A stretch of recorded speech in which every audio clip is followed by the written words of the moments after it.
പിതാവിൻ്റെയും പുത്രൻ്റെയും പരിശുദ്ധാത്മാവിൻ്റെയും നാമത്തിൽ ആമേൻ. പരിശുദ്ധ ദൈവമാതാവിൻ്റെ കരം പിടിച്ച് ദൈവപിതാവിനെ മുഖാഭിമുഖം കാണുവാൻ ഈ ഭൂമിയിലായിരുന്നു കൊണ്ട് മരിയൻ ഉടമ്പടി എടുത്തുകൊണ്ട് കൂടുതൽ വിശ്വസ്തയോടെ തീക്ഷ്ണതയോടെ മരിയൻ ഉടമ്പടി നിബന്ധനകൾ പാലിച്ച് മുന്നേറാൻ ഉതകുന്ന ലിവിങ് ഓറക്കിൾസ് ജീവവചസ്സുകൾ എന്ന വലിയ ശുശ്രൂഷയുടെ 32ാമത്തെ എപ്പിസോഡിലേക്ക് എല്ലാവരെയും ദൈവനാമത്തിൽ സ്വാഗതം ചെയ്യുന്നു. ഇന്ന് നമ്മൾ സാക്ഷ്യ വചന വിശകലനത്തിനായി എടുത്തിരിക്കുന്നത് ചാത്യാത്ത് മൗണ്ട് കാർമൽ ഇടവാംഗമായ ജിത ഷൈജു എന്ന ഒരു അമ്മയുടെ സാക്ഷ്യമാണ്. അമ്മയും അമ്മയുടെ 9 വയസ്സുള്ള മകനുമായിട്ട് നിന്നാണ് വലിയൊരു സാക്ഷ്യം പങ്കുവയ്ക്കുന്നത്. എൻ്റെ പേര് ജിത ഷൈജു, ഇതെൻ്റെ മകൻ ദാവീദ്.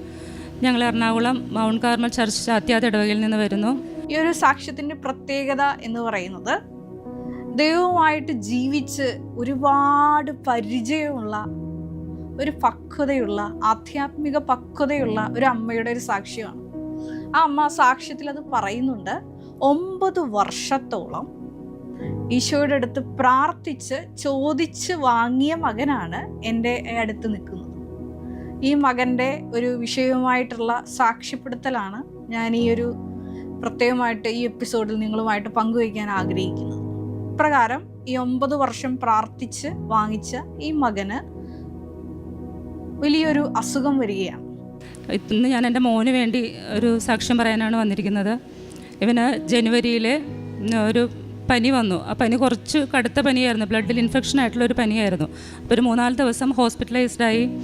അപ്പോൾ ആ സമയത്ത് കണ്ണിന് ഇവന് ചെറിയൊരു ഇൻഫെക്ഷൻ പോലെ ഒരു റെഡ്നെസ് വന്നു. അപ്പോൾ ഡോക്ടർ പറഞ്ഞത് പനിയുടെ ഒരു കാഠിന്യം കൊണ്ട് വന്നതാണ്, ഒരു ഐ ഡ്രോപ്സ് ഇട്ടാൽ മതി എന്ന് പറഞ്ഞു. ആദ്യം ഒരു പനിയിലാണ് തുടങ്ങിയത്. ജനുവരി മാസത്തിൽ ഈ പനി തുടങ്ങി. പിന്നെ അത് കണ്ണിൻ്റെ ഇൻഫെക്ഷനായിട്ട് മാറി. കണ്ണിൻ്റെ കൃഷ്ണമണിയെയാണ് ഈ മകൻ്റെ ബാധിച്ചിരിക്കുന്നത്. പിന്നീട് ഈ ഇൻഫെക്ഷൻ സ്റ്റീറോയിഡൊക്കെ എടുത്തു. പിന്നെ കഴുത്തിൽ മുഴയായി അത് രൂപാന്തരപ്പെടുന്നു. അങ്ങനെ ഒത്തിരിയേറെ ശാരീരിക അവശതകളിലൂടെ ഈ മകൻ ഇങ്ങനെ കടന്നു പോകുന്നു. അപ്പോൾ ഈ സമയത്തൊക്കെ ഈ മകൻ ഒരു ആധ്യാത്മിക പക്വതയുള്ള ഒരു അമ്മയുടെ മകൻ എന്ന നിലയിൽ വളരെ അവധാനതയോട് കൂടിയിട്ടാണ് ഈ ഒരു വിഷയത്തെ ഇവനും അഭിമുഖീകരിക്കുന്നത്. കാരണം ഇവൻ തന്നെ അതിനുള്ള റെമഡിയൊക്കെ കണ്ടുപിടിക്കുന്നതായിട്ട് സാക്ഷ്യത്തിൽ പറയുന്നുണ്ട്. ഇങ്ങനെ കൺപീള കെട്ടി ഈ കൃഷ്ണമണിയിൽ വരുമ്പോൾ ഇവൻ തന്നെ കൂട്ടത്തിലായിരിക്കുന്ന സമയത്ത് പോയി ഇങ്ങനെ കണ്ണാടി നോക്കി ഇതൊക്കെ എടുത്ത് കളയും, ക്ലീൻ ചെയ്യും എന്നൊക്കെ അമ്മ സാക്ഷ്യത്തിൽ പറയുന്നുണ്ട്. പക്ഷേ ഈ ജീവിത ദുരിതം ഇങ്ങനെ നീണ്ട് വന്നപ്പോൾ ഈ അമ്മ ചെയ്ത കുറേ വിശ്വാസ നടപടികളുണ്ട്. അതാണ് ഇന്നത്തെ ഒരു സാക്ഷ്യ വചന വിശകലനത്തിനായി ഞാൻ എടുക്കുന്നത്. 2022 ഈ അമ്മ ഉടമ്പടി എടുത്ത് പ്രാർത്ഥിക്കുന്നു. ഇപ്പോൾ ഓൾറെഡി ഉടമ്പടിയിലായിരിക്കുന്ന ഒരു കുടുംബമാണ്. ഞാൻ ആദ്യമായി ഉടമ്പടി എടുത്തത് 2022 മാർച്ച് 20-ാം തീയതിയാണ്. ഇതെൻ്റെ 10ാമത്തെ ഉടമ്പടി പുതുക്കലാണ്. എൻ്റെ അൾത്താരയിലെ 2ാമത്തെ സാക്ഷ്യമാണ്. ഈ ഒരു പ്രതിസന്ധി ഘട്ടത്തിൽ ഈ ഒരു മകൻ്റെ അസുഖവുമായിട്ട് ബന്ധപ്പെട്ട് ഒരുപാട് ക്രൈസിസിലൂടെയാണ് ഈ കുടുംബം കടന്നു പോകുന്നത്. കാരണം സ്കൂളിൽ പോകുന്ന ഒരു കുഞ്ഞാണ്, 4ാം ക്ലാസ്സിൽ പഠിക്കുന്ന ഒരു കുഞ്ഞാണ്. അപ്പോൾ ഈ മകന് സ്കൂളിൽ പോകുമ്പോഴൊക്കെ ഇതിൻ്റെതായ ബുദ്ധിമുട്ടുകളുണ്ട്. കാരണം കണ്ണിന് ഇൻഫെക്ഷൻ ഉണ്ട്, തൊണ്ടയിൽ മുഴയുണ്ട്. അങ്ങനെ ബഹുമാനപ്പെട്ട VP ജോസഫ് അച്ഛൻ്റെ അടുത്ത് പ്രാർത്ഥന കൈവയ്പ് ശുശ്രൂഷ സ്വീകരിക്കുന്നു. ഒപ്പം തന്നെ കുറേ നാളത്തേക്ക് മെഡിസിൻ എടുക്കുന്നു. അതിലൊന്നും ഈ മകന് പ്രത്യേകിച്ച് കാര്യമായിട്ടുള്ള അടയാളങ്ങളൊന്നും ഉണ്ടായില്ല.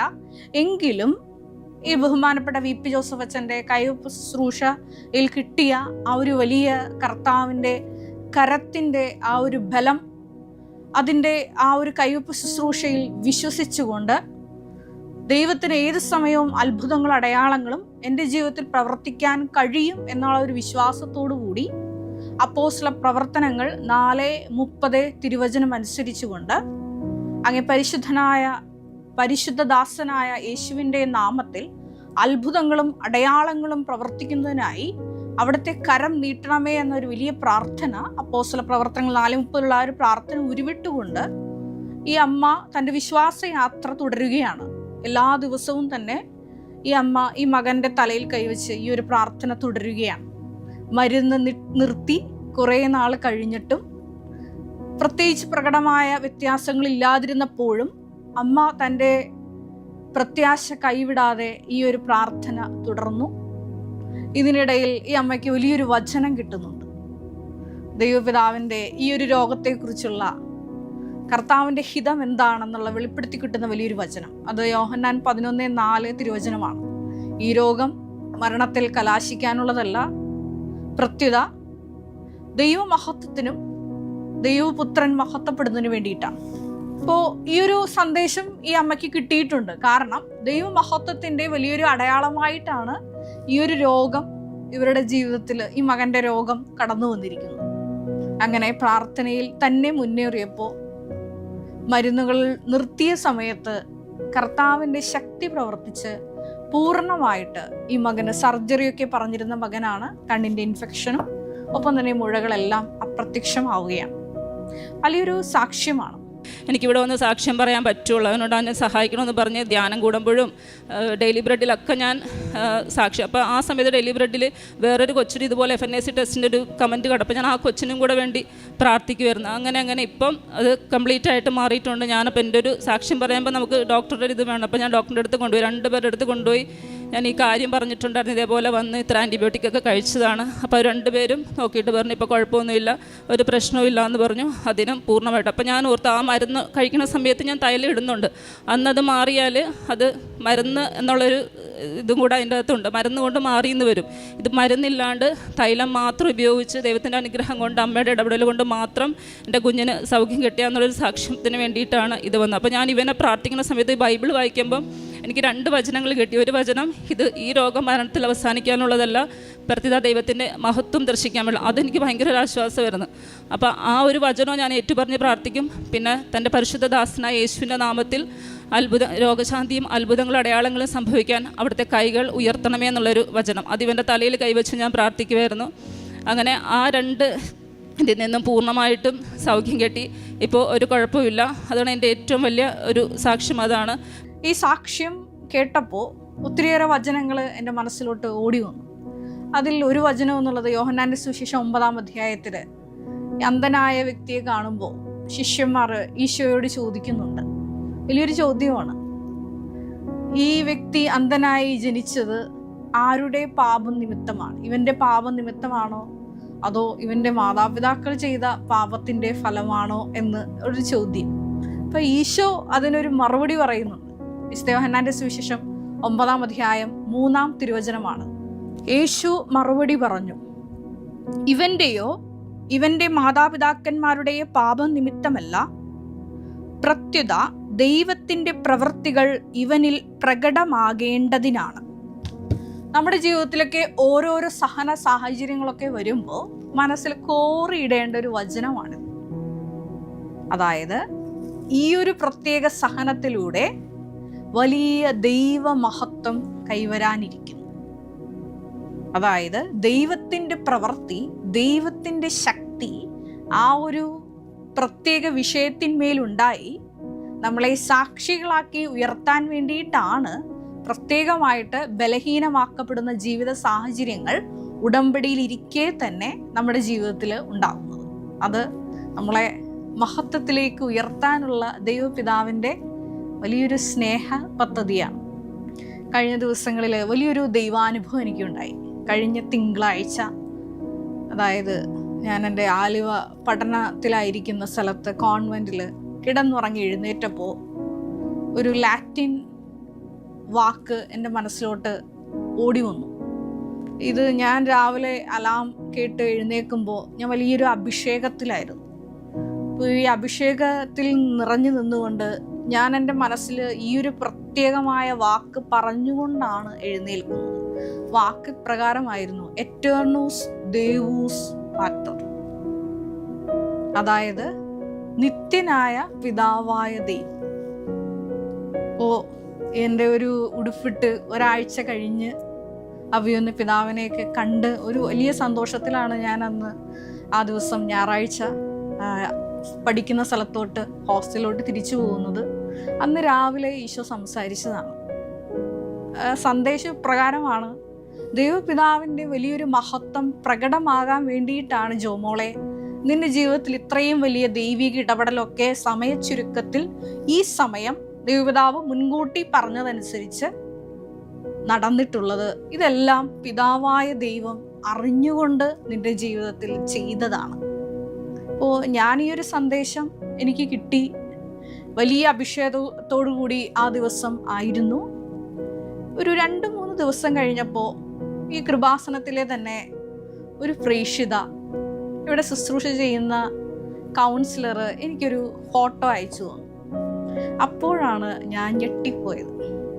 ആ ഫോട്ടോ ഈ ദൈവപിതാവിൻ്റെ വലിയൊരു ഐക്കണോട് കൂടിയ ഒരു ഇമേജറി ആയിരുന്നു. അപ്പോൾ ആ ഐക്കണിൽ എന്നോട് ദൈവപിതാവ് നൽകിയ സന്ദേശത്തിൻ്റെ അകക്കാമ്പ് അതിൽ ഉണ്ടായിരുന്നു. ആ ഒരു ഐക്കണിൽ പ്രകാരം എഴുതിയിരുന്നു, ദേവൂസ് ആബ ഒംനിപൊട്ടൻസ് ഫാദർ. പിതാവായ ദൈവം, സർവശക്തനായ പിതാവ്. ദൈവപിതാവ് നിന്നെ ഒരുപാട് സ്നേഹിക്കുന്നു. നിന്റെ യാത്രയിൽ ഞാൻ കൈപിടിച്ചാണ് കൂടെ നടക്കുന്നതെന്ന് എന്നെ ഉറപ്പിക്കാനായിട്ടാണ് ഈ ഒരു ഇമേജും ഈ ഒരു സന്ദേശവും കൂടെ എനിക്ക് കിട്ടിയത്. അപ്പോൾ ആ ഒരു സന്ദേശം ദൈവപിതാവ് എനിക്ക് നൽകിയതിനൊരു സ്ഥിരീകരണമായിരുന്നു ഈ 2-3 ദിവസത്തിന് ശേഷം എനിക്ക് ലഭിച്ച ഈ ഒരു ഫോട്ടോ. ഞാൻ ദൈവപിതാവിന് ഒത്തിരിയേറെ നന്ദി പറഞ്ഞു. കാരണം ജീവിതത്തിൻ്റെ ഓരോ പ്രതിസന്ധി ഘട്ടങ്ങളിൽ ഒത്തിരിയേറെ ആശങ്കപ്പെടുന്ന ചോദ്യങ്ങൾ എൻ്റെ മനസ്സിലുണ്ടാകുമ്പോൾ ദൈവപിതാവ് തന്നെയാണ് പ്രത്യക്ഷപ്പെട്ടുകൊണ്ട് നാളിതുവരെ എനിക്കൊരു ഉറപ്പ് തന്നിരുന്നത്. അതിൻ്റെ വലിയൊരു സ്ഥിരീകരണം കൂടിയിട്ടായിരുന്നു ഈ ഒരു സന്ദേശവും പിന്നാലെ എനിക്ക് ലഭിച്ച ഇമേജും. ഞാൻ പറഞ്ഞു വന്നത് ഇപ്രകാരമാണ്. അതായത് ബാറൂക്ക് 5:7 തിരുവചനം അനുസരിച്ചുകൊണ്ട് ഇസ്രായേൽ ദൈവത്തിൻ്റെ നിത്യമഹത്വത്തിൽ സുരക്ഷിതരായി നടക്കും. വലിയൊരു ശക്തമായൊരു വചനമാണ്. ഇസ്രായേലിൻ്റെ, അതായത് നമ്മൾ ചോസൻ പീപ്പിളാണ്. മരിയൻ ഉടമ്പടി വഴിയായിട്ട് ദൈവപിതാവിനാൽ തിരഞ്ഞെടുക്കപ്പെട്ടിട്ടാണ് നമ്മൾ ഓരോ മക്കളും ഇവിടെ വന്ന് പരിശുദ്ധ അമ്മയുടെ മധ്യസ്ഥയിൽ ഈശോയുമായിട്ട് ഉടമ്പടി ചെയ്യുന്നത്. ഈ മക്കളെല്ലാവരും ദൈവമഹത്വത്തിൽ സുരക്ഷിതരായി നടക്കും. ഈ അമ്മയുടെ സാക്ഷ്യം തന്നെ എടുക്കാം. അതായത് കഴിഞ്ഞ ജനുവരിയിൽ തുടങ്ങിയ ഒരു സഹനയാത്രയാണ് ഈ സമയം സാക്ഷ്യപീഠത്തിലോട്ട് ഈ ജിത എന്ന അമ്മയെ നയിക്കുന്നത്. ഈ ഒരു സാക്ഷ്യപീഠത്തിലോട്ട് ഈ അമ്മയെ നയിക്കുമ്പോൾ ഈ അമ്മയുടെ ആ ഒരു വിശുദ്ധിയും ചെയ്ത കാരുണ്യ പ്രേക്ഷിത പ്രവർത്തനങ്ങളും നമുക്ക് മുമ്പിൽ ഒരു വെല്ലുവിളി ഉയർത്തുന്നുണ്ട്. കാരണം ഈ അമ്മ സാക്ഷ്യത്തിൽ ഇപ്രകാരം പറയുന്നുണ്ട്, ഞാൻ പ്രേക്ഷിത പ്രവർത്തനം ചെയ്യുന്നത് ഈശോയെ നാളിതുവരെ അറിയാത്ത തമിഴ്നാട്ടിലെ ഒരു കുഗ്രാമത്തിലാണ്. ആരാലും അറിയപ്പെടാതെ, ഈശോയെ അറിയാതെ, പരിശുദ്ധ അമ്മയുടെ ഈ വലിയ ഇടപെടലിനെ പറ്റിയൊന്നും അറിയാതെ ജീവിക്കുന്ന തമിഴ്നാട്ടിലെ ഒരു സ്ഥലത്തേക്കാണ് എല്ലാ മാസവും 5 കെട്ട് തമിഴ് പത്രവും 5 കെട്ട് ഇംഗ്ലീഷ് പത്രവും ഞാൻ പ്രേക്ഷിത പ്രവർത്തനത്തിനായി ഇവിടെ നിന്ന് കൊടുക്കുന്നത്. വലിയൊരു ദൈവത്തിൻ്റെ രാജ്യപ്രവർത്തനമാണ് ഈ അമ്മ ചെയ്യുന്നത്. പിന്നീട് 155ഓളം പേർക്ക് കാരുണ്യ പ്രവൃത്തിയുടെ ഭാഗമായിട്ട് എല്ലാ മാസവും തന്നെ ഭക്ഷണം കൊടുക്കുന്ന കാര്യം പറയുന്നുണ്ട്. ഒത്തിരിയേറെ കാരുണ്യ പ്രവൃത്തികൾ ആവശ്യക്കാർക്ക് അല്ലാതെ ചെയ്യുന്നത് ഈ അമ്മ പറയുന്നുണ്ട്. കൂടെ ഒരു കാര്യവും കൂടി പറയുന്നുണ്ട്, എന്നെ എല്ലാവരും അമ്മയുടെ സ്വന്തം മകളായിട്ടാണ് കാണുന്നത്. കൃപാസനത്തെ പറ്റി ആരെങ്കിലും എന്തെങ്കിലും ഡൗട്ട് ചോദിച്ചാൽ, ഇവിടുത്തെ ഉടമ്പടിയെ പറ്റിയും ശുശ്രൂഷയെ പറ്റിയൊക്കെ അറിയാൻ വേണ്ടി എന്നെ സമീപിച്ചു അവർക്കെല്ലാം ഞാൻ വിശദമായ വിവരങ്ങൾ നൽകും. എല്ലാവരും എൻ്റെ അമ്മയുടെ സ്വന്തം ആളായിട്ട് കണ്ടാണ് എൻ്റെ പക്കൽ ഓരോ വിഷയത്തിനും ഓടിയെത്തുന്നത്. അത് മാത്രമല്ല, കൃപാസനത്തെ പറ്റി നെഗറ്റീവ് വീഡിയോസ് യൂട്യൂബിൽ വരുമ്പോൾ എനിക്ക് കിട്ടിയ ദൈവാനുഭവങ്ങൾ അതിൽ കമൻ്റായി ഇടും. ഞാനൊരു കൃപാസനം പ്രത്യക്ഷീകരണത്തിൻ്റെ നേർസാക്ഷിയാണെന്ന് എൻ്റെ തന്നെ അനുഭവങ്ങൾ നിരത്തിക്കൊണ്ട് ആ യൂട്യൂബിൽ ഞാൻ കമൻ്റായി ഇടും. ഇപ്രകാരം പരിശുദ്ധ അമ്മയുടെ സ്വന്തം ആളായി നിന്നുകൊണ്ട് ബാറൂക്ക് 5:7 തിരുവചനം അനുസരിച്ച് ദൈവത്തിൻ്റെ മഹത്വത്തിൽ സുരക്ഷിതയായി വസിക്കുന്ന ആ ഒരു കുടുംബത്തിലേക്ക് മരിയൻ സന്ദർശനം വഴിയായി ഈ ഒരു സഹനകാലം നീണ്ടെങ്കിൽ പോലും ഒരു സാക്ഷ്യപീഠത്തിലോട്ട് തക്ക സമയം ഉയർത്തിയ ഒരു വലിയ ദൈവാനുഭവമാണിത്. ഈ ഒരു സാക്ഷ്യത്തിൽ നിന്ന് ഞാൻ പറഞ്ഞതുപോലെ ഒരുപാട് കാര്യങ്ങൾ നമ്മൾ പഠിക്കാനുണ്ട്. ഇവിടെ ബഹുമാനപ്പെട്ട VP ജോസഫ് അച്ഛൻ എപ്പോഴും നമ്മളോട് പറയുന്ന ഒരു കാര്യമാണ്, നിങ്ങൾ പ്രേക്ഷിത പ്രവർത്തനം ചെയ്യുമ്പോൾ ഈശോയെ അറിയാത്തവരെ നിങ്ങൾ അറിയിക്കണം. ഈശോയെപ്പറ്റി ഇതുവരെ കേൾക്കാത്ത ഇടങ്ങളിലേക്കാണ് ഇനിയും കൃപാസനത്തിൽ നടന്ന മരിയൻ പ്രത്യക്ഷീകരണത്തിൻ്റെ ഫലമായി നമുക്ക് ലഭിച്ച മരിയൻ ഉടമ്പടിയുടെ ഫലങ്ങൾ അറിയാത്ത ജനതയുടെ ഇടയിലേക്കാണ് ഈ മരിയൻ ഉടമ്പടി എടുത്ത് പുറത്തേക്ക് പോകുന്ന ഓരോ മക്കളുടെയും പ്രേക്ഷിത പ്രവർത്തനങ്ങൾ ചെന്നെത്തേണ്ടത്. അതിനൊരു വലിയ നേർസാക്ഷി കൂടിയിട്ടാണ് ജിത എന്ന ഈ അമ്മ ഇവിടെ സാക്ഷ്യത്തിൽ നമ്മളോട് പറഞ്ഞു വയ്ക്കുന്നത്. ഈ ഒരു സാക്ഷ്യം നമ്മളോട് ഒരു വെല്ലുവിളി നമുക്ക് മുമ്പിൽ ഉയർത്തുന്നു. വീണ്ടും ആരെല്ലാം ഈ കൃപാസനം മരിയൻ പ്രത്യക്ഷീകരണത്തെ, ഈ പരിശുദ്ധ അമ്മയുടെ വലിയ ദൈവിക ഇടപെടലിനെ എതിർത്ത് സംസാരിക്കുന്നുവോ അവരുടെ എല്ലാം മുമ്പിൽ സ്വന്തം സാക്ഷ്യവുമായി ഇറങ്ങിത്തിരിക്കുന്നുവോ അവരുടെ എല്ലാം കരം ദൈവമാതാവ് പിടിക്കുന്നുണ്ട്. പ്രത്യേകമായിട്ട് ആ മക്കളെ സന്ധിക്കുന്നുണ്ട്. ആ ഒരു വലിയ കൃപയിലേക്കും കൂടിയിട്ടുള്ള ഒരു ക്ഷണമാണ് ഈ ഒരു പ്രത്യേകമായിട്ടുള്ള ഒരു സാക്ഷ്യം എന്ന് പറയുന്നത്. ഒരു നിമിഷം നമുക്ക് കണ്ണുകളടയ്ക്കാം.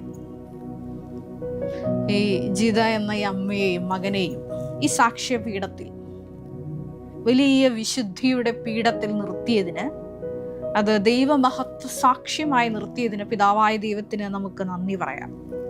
നമ്മുടെ ജീവിതത്തിലൊക്കെ വലിയ ദൈവമഹത്വ അടയാളങ്ങൾ ജീവിതത്തിലേക്ക് വരാൻ പോകുന്നതിൻ്റെ സൂചനയാണ് ഓരോ സഹനങ്ങളും എന്ന് തിരിച്ചറിയാനുള്ള പരിശുദ്ധാത്മ അഭിഷേകം പ്രത്യേകമായിട്ട് ഈ ശുശ്രൂഷയിലൂടെ ഞങ്ങൾക്ക് ലഭിക്കണമേ എന്ന് നമുക്കൊരു നിമിഷം പ്രാർത്ഥിക്കാം.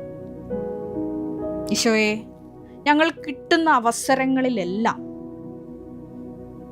പരിശുദ്ധ അമ്മയുടെ ഈ വലിയ മഹത്വ പ്രവൃത്തികൾ ദൈവപിതാവിനെ മഹത്വപ്പെടുത്തുവാൻ പ്രത്യേകമായിട്ട് നിന്റെ കൈയും കാലുമായി ഈ കാലയളവിൽ പ്രവർത്തിക്കുവാൻ ഈ ശുശ്രൂഷയിലൂടെ പ്രത്യേകമായിട്ട് ഞങ്ങളെ അഭിഷേകം ചെയ്യണമേ എന്ന് പ്രാർത്ഥിക്കുന്നു. കർത്താവായ ക്രിസ്തു വഴി ഞങ്ങൾ സമർപ്പിക്കുന്ന പ്രാർത്ഥന കേട്ടുകൊള്ളണമേ. Ave Maria.